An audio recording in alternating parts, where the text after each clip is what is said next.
Ladies and gentlemen, I'm glad to be back on another episode of the Connected Homeschooling Podcast. This week, my guest is Leah Nieman.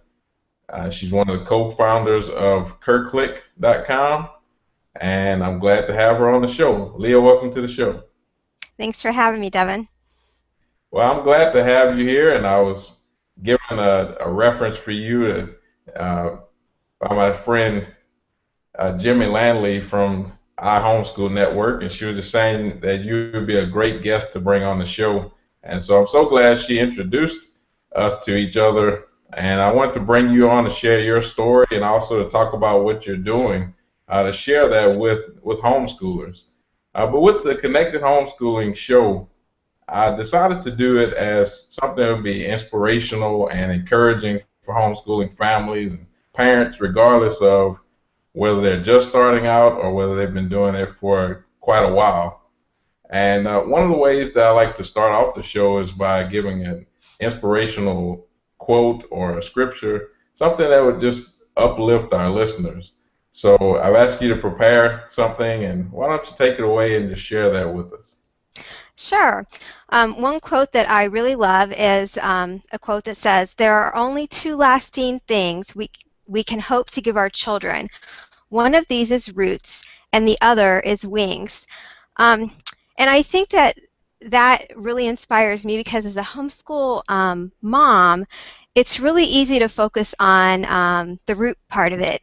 But as we go along on our journey, we can pull out tons of Bible verses on, really instilling instilling character and instilling all of those, morals and values and we want to ground our kids. But man, when it gets to wings, that's hard. It's hard to start that letting go process. It really is. But it's important too because we can't get to 17, 18, and all of a sudden just let our kids go. It's not a quick release. So I think we really need to keep that in mind as homeschool parents, that it's a slow release. Okay, well, thank you so much for sharing that, and definitely makes a lot of sense to me. And I'll be posting it in the show notes for this episode. It's actually episode 17, and we'll post that quote there for anyone who wants to enjoy it. This is the Connected Homeschooling Show, and after all, we're talking about homeschooling. So I'm always curious to ask my guests how they actually got into the homeschooling arena, and I'm just curious to know how did you even find out about homeschooling, or what was it that brought homeschooling into your life? Right. I like to tell people I really wish that I could tell people I was the mom that looked down at my baby and said, "Ah, I never want this child to go to school." But that's not our story, and that wasn't our homeschool journey. Our journey was my husband was in the Navy, and he got out in 1998, and we moved to Central Illinois where his family was. And we knew that our kids would go to a private Christian school. That was important that they have a education that matched our values and our faith. And so my daughter started a private Christian school. That was our plan. But my husband worked second shift. And so when she went from that pre-K to kindergarten and then into first grade, she started going to school all day long. And we realized right away that that did not match our family schedule at all. And we had only lived here a couple years, and she was really feeling the the whole shift of our life changing, and she was missing her friends, and everything about our lifestyle had changed, our church family, and she really went through a period where now she was missing her dad. And so we were just having episodes of crying every night and not seeing Daddy on the weekend. And so in this effort of searching and trying to figure out an answer to how I could make this our family life work together, I tossed out to my husband one day, I just don't know what to do. Maybe we could homeschool, because I knew his answer was going to be, oh no, we don't have to do that. And he took me up on it. He said, oh, that would be great if you're willing. And then I cried for 3 days because I was overwhelmed at the possibility. But we began this journey of homeschooling, and then I found all of the wonderful, wonderful things about it. And we never looked back. So I'm so thankful for that how it came into our lives, and it's been great. Well, it's always interesting to hear someone's story because it seems like none of us have the exact same story. There may be some similarities, but how we arrive at homeschooling and what it does for us um, tends to be a little bit different. And so Right. it's interesting just hearing your story. Now, your kids have graduated, correct? Correct, correct. My son technically finished our homeschool early, or a year before we thought he would. He finished last year, but because he graduated early, he took classes at our local college here to kind of beef up on math and science, and he leaves in the fall for his four-year college. So he's still here with us, but he technically wasn't doing any quote unquote homeschool classes with me this year. It was all through our local college. So yes, our homeschool journey is over at this point. Now, thinking back on your time homeschooling the kids, I know that a lot of times people's choices in the curriculum or what they use as their style can be different. But what were some of the resources and different things that you used to educate your children? Yeah, we used a lot of different things. I was blessed with two very different learners. I'm polar opposites. My daughter is very creative and artsy. My son is he's going as an engineering program, so you can't be more opposite than my children were. So we did a lot of we were kind of unit study with a classical lean, I like to tell people. But we did a lot of hands-on. We combined the kids when they were younger, so we did a lot of hands-on unit studies, which allowed me to be able to combine the kids and still be able to meet their needs.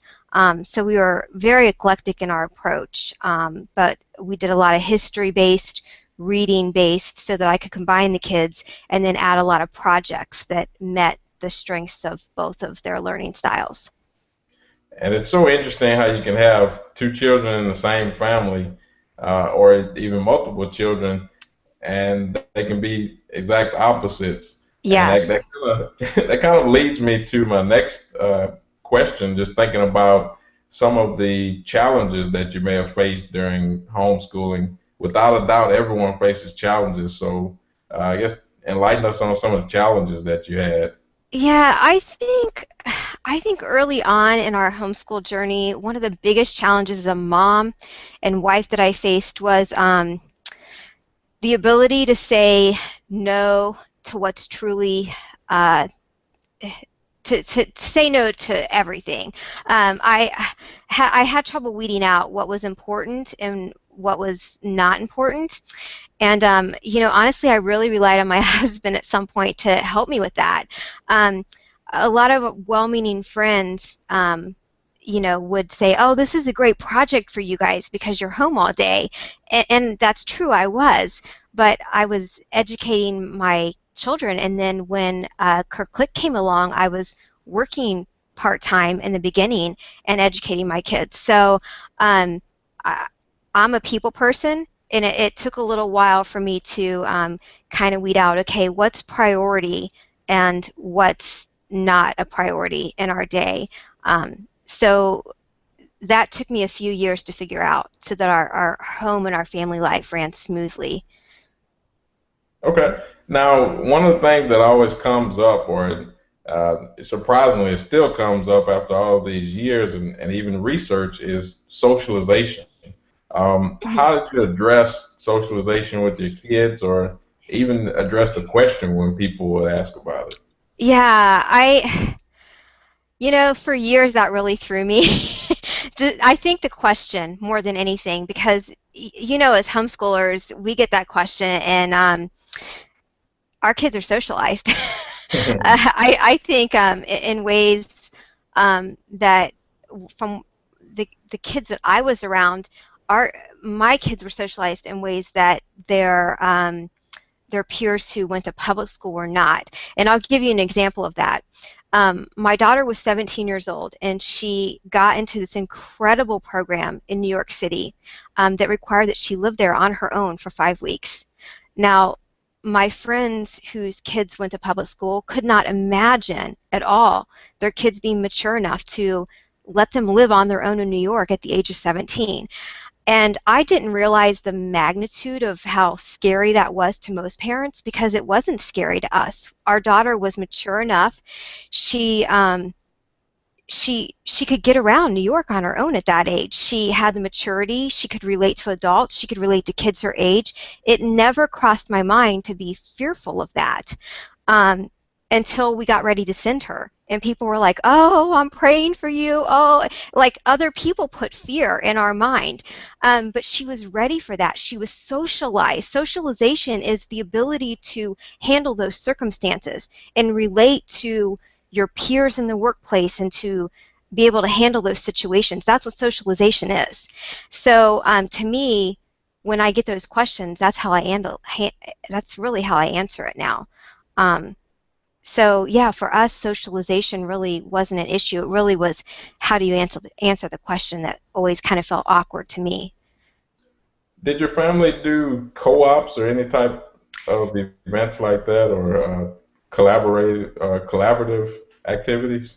We did a lot of collaborative activities. We tried co-ops, and I think because of our second shift family schedule, we just never really connected with a co-op that fit. The co-ops around here were in the morning, and that was, again, that whole issue of, okay, saying yes to what works and no to what doesn't. We really tried to make a co-op work for about 2 or 3 years, and finally it was kind of like the benefits of the co-op weren't outweighing the stress that it was putting on me and the kids, and it became an issue where my husband said, okay, this looks like it's more a burden than the benefits. And so we finally said, okay, this isn't working for us. So we stopped doing co-ops after about 3 years, but we did a lot of extra activities. I organized a history fair for quite a few years. I organized an international fair. My kids were really involved in local community theater here, and they also did a lot of music and things like that through church. So we were very involved in things, but not a co-op per se. Yeah, I think that's probably the best lesson that any homeschooling family can learn is that they have to find their own way. A lot of people will give their suggestions and advice and what's worked for them, but their kids aren't your kids and their family isn't yours. And you really do have to weed through it. And I think it takes a lot of us some years to get to Exactly. that point. It does. It does. Well, let's shift gears a little bit. And I actually heard about Kirklick from John Wilkerson at the Wired Homeschool. And I had been listening to his podcast and following his blog, and he would always say things about Kirklick. And so to actually meet one of the co-founders is amazing to me. And I just wanted to have you share about what Kirklick is and how that actually came about. Sure, sure. We're a niche website, and we offer downloadable curriculum for homeschool families. That's our niche market. Behind the scenes, we're homeschool moms. So obviously, providing homeschool curriculum is our heart. We launched in 2005, and we mainly launched at that time with ebooks and downloadable audio, and we have software and downloadable video. And then in 2007, we began offering live online classes. So we have live online classes, and then we also have hybrid classes as well, which hybrid is the first and last session are live, but then the kids can self-pace through the middle part of those classes as well. So that's kind of a little bit of what we do. And we currently have over 400 publishers offering content on our website. That's interesting because I didn't realize all of that, and I don't know if you were really privy to some of my background, but my master's degree is actually in educational technology, Oh, and wow. All yeah, right.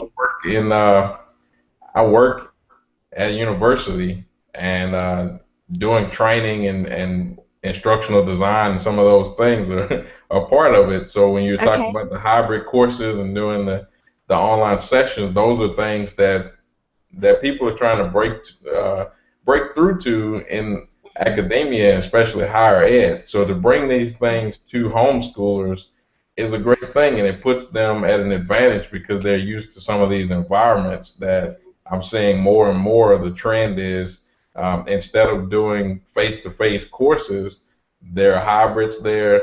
They're completely online courses. Just a lot of the things that you're already doing at KirkClick. So that's something that definitely will benefit families, and so it's amazing to see that actually happening. Yes. Now, Yeah, we're excited about it. you said you're a co-founder. Tell us about, I guess, how the partnership came about, or it's your Yeah. partner in the venture. Yes. Well, what Staley Krause and I, she's the other co-founder, we were both homeschool moms and we were friends, and our kids were best friends, and she had a background in publishing and had even at one point had her own publishing company for children's books, and it was kind of her brainchild and her idea. And at the time, remember my telling you that I was really eclectic in my approach to homeschooling, which I like to tell people eclectic homeschooler means a mom that has books and tons of curriculum. So I was a curriculum junkie, I like to say. And so she had this idea for ebooks, and she knew that I was using a few ebooks, but really at that time, the only publishers that were putting out ebooks of educational content were some of your mainstream publishers like Evan Moore and Scholastic.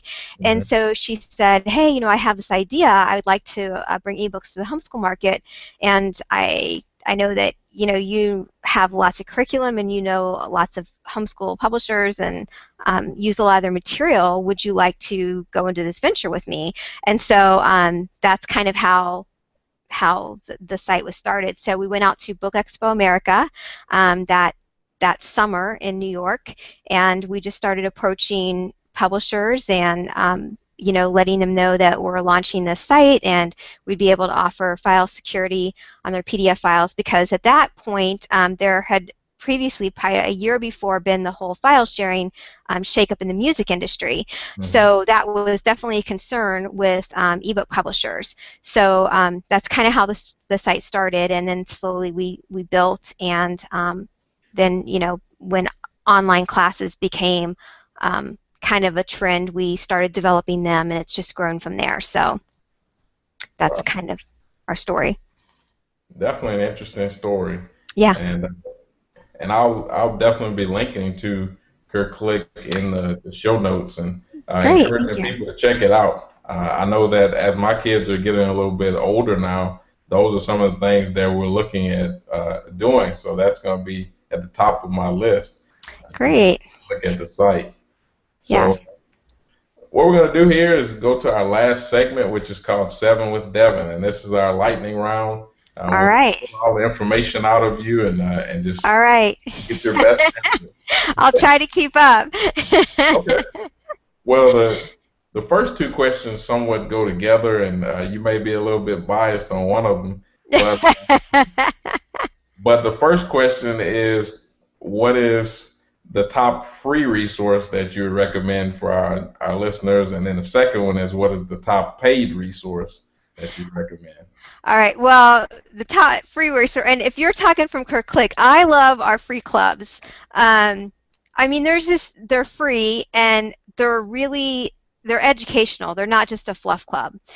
So, for instance, like our American Girl Club and the Magic Treehouse Club, the kids really read the book, and it's like they get a free lesson.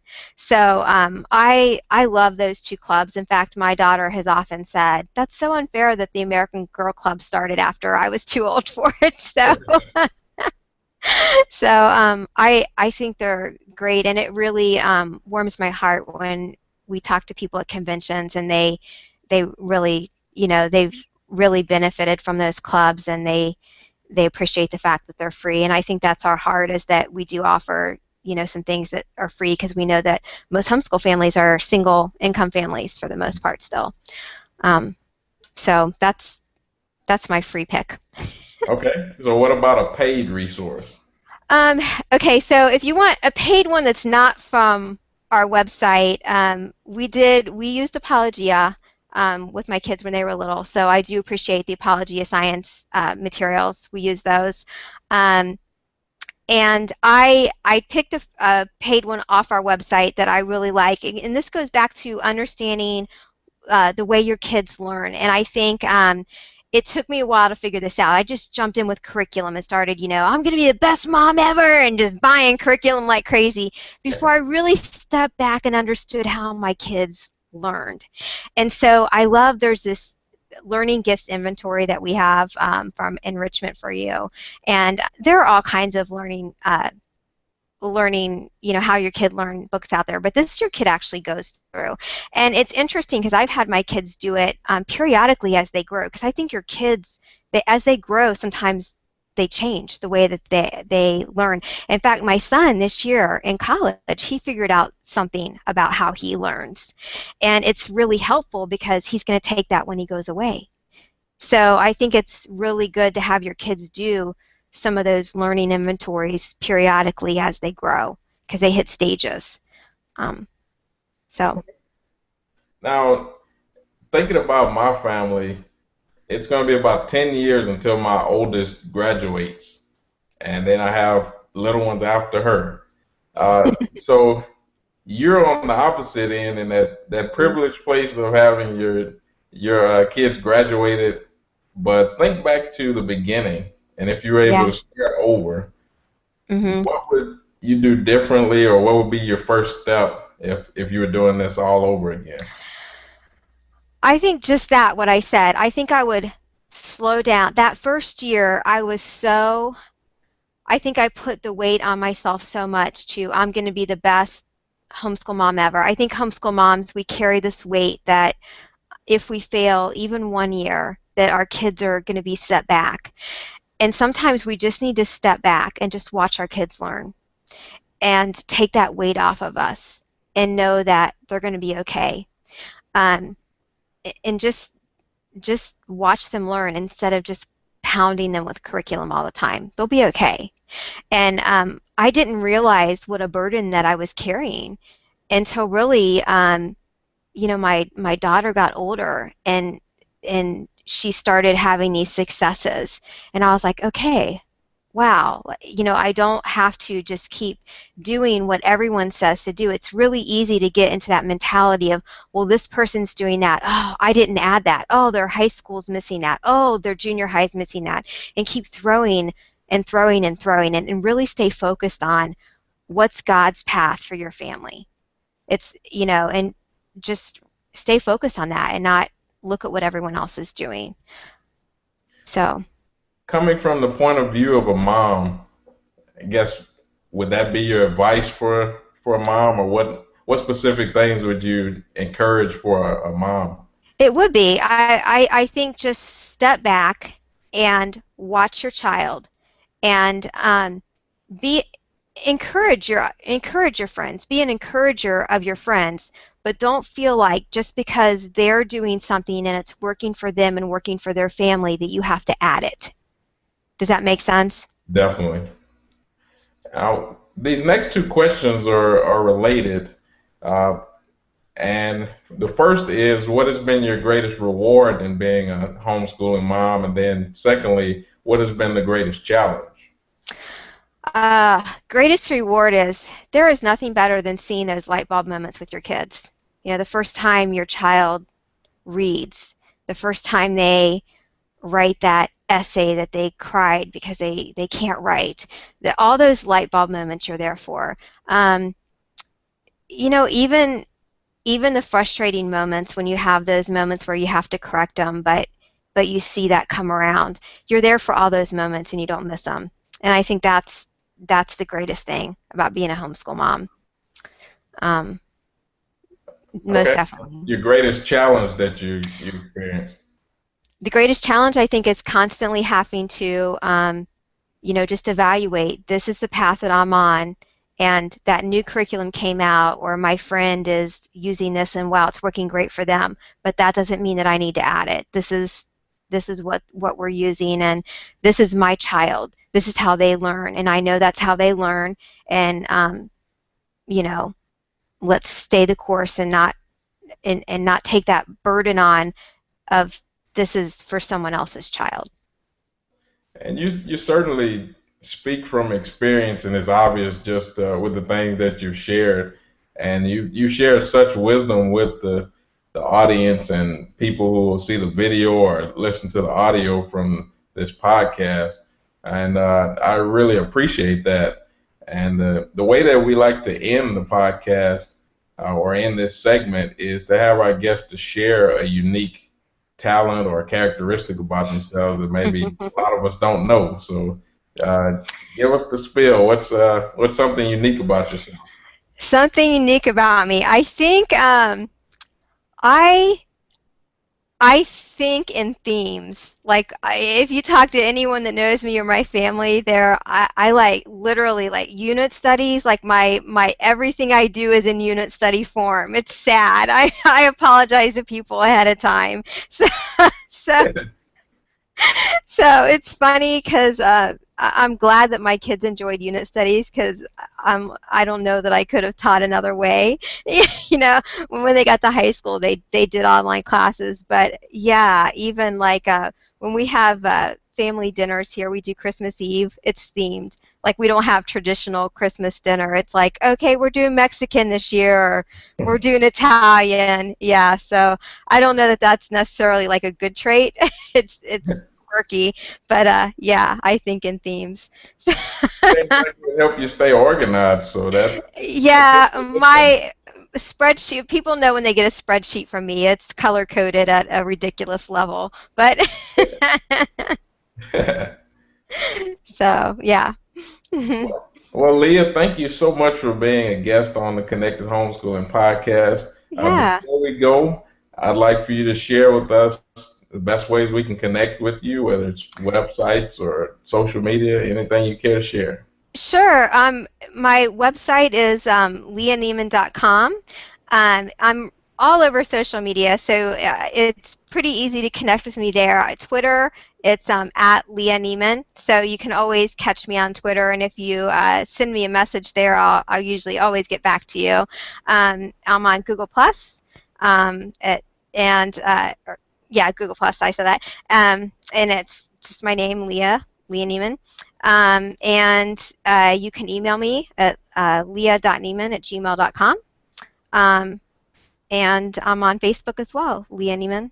So it's pretty much my name at any site, any social media site. But all my social medias, um, you can catch all my social media links are on my website too, leahnieman.com. So you can go there. And there's, if you sign up for my newsletter on my website, you'll also get a free family digital media agreement when you sign up for my newsletter there. So that's a freebie for your readers if they're interested. So Definitely, and I actually neglected to mention the free resource, so I'm oh, glad you went into that.